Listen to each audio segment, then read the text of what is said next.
Worship thou God in such wise, that if thy worship lead thee to the fire, no alteration in thine adoration would be produced.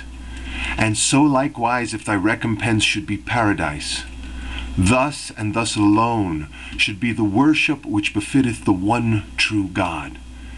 Shouldst thou worship him because of fear, this would be unseemly in the sanctified court of his presence, and could not be regarded as an act by thee dedicated to the oneness of his being.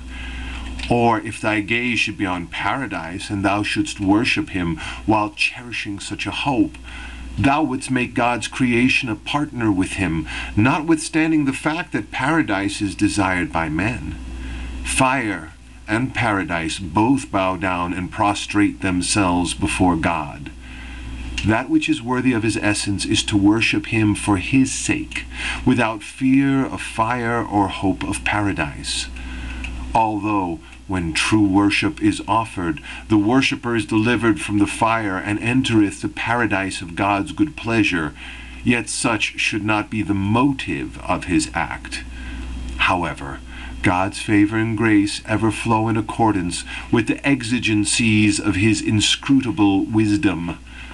The most acceptable prayer is the one offered with the utmost spirituality and radiance.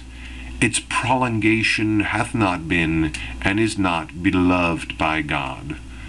The more detached and the purer the prayer, the more acceptable is it in the presence of God.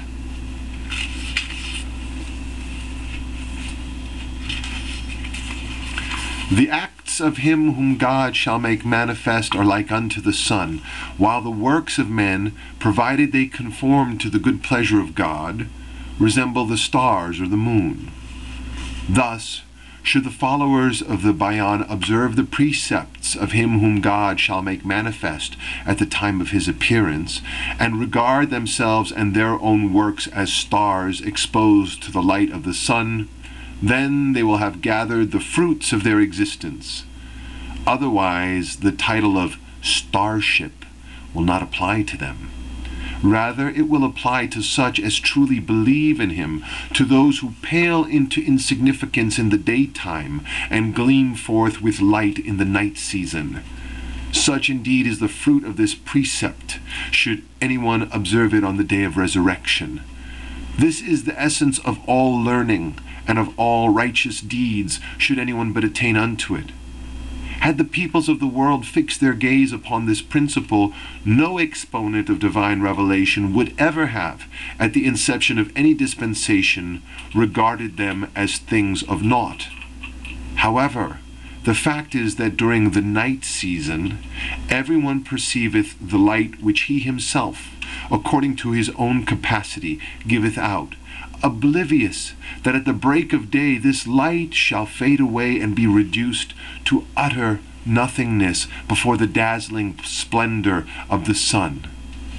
The light of the people of the world is their knowledge and utterance, while the splendor shed from the glorious acts of him whom God shall make manifest are his words, through whose potency he rolleth up the whole world of existence, sets it under his own authority by relating it unto himself. Then, as the mouthpiece of God, the source of his divine light, exalted and glorified be he, proclaimeth, Verily, verily, I am God, no God is there but me.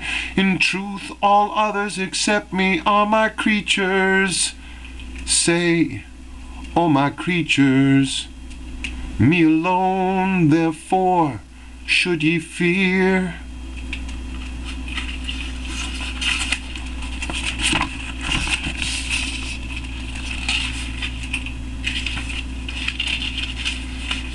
The day of resurrection is a day on which the sun riseth and setteth like unto any other day.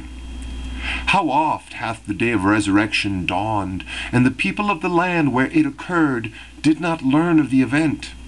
Had they heard, they would not have believed, and thus they were not told.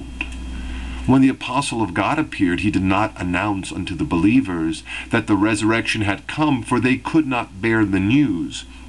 That day is indeed an infinitely mighty day, for in it the divine tree proclaimeth from eternity unto eternity, Verily I am God, no God is there but me. Yet those who are veiled believe that he is one like unto them, and they refuse even to call him a believer, although such a title in the realm of his heavenly kingdom is conferred everlastingly upon the most insignificant follower of his previous dispensation. Thus, had the people in the days of the apostle of God regarded him at least as a believer of their time, how would they have debarred him for 7 years while he was in the mountain from access to his holy house? Likewise, in the dispensation of the point of the Bayan, if the people had not refused to concede the name believer unto him, how could they have incarcerated him on this mountain without realizing that the quintessence of belief oweth its existence to a word from him? Their hearts are deprived of the power of true insight, and thus they cannot see, while those endowed with the eyes of the Spirit circle like moths round the light of truth until they are consumed. It is for this reason that the day of resurrection is said to be the greatest of all days. Yet it is like unto any other day.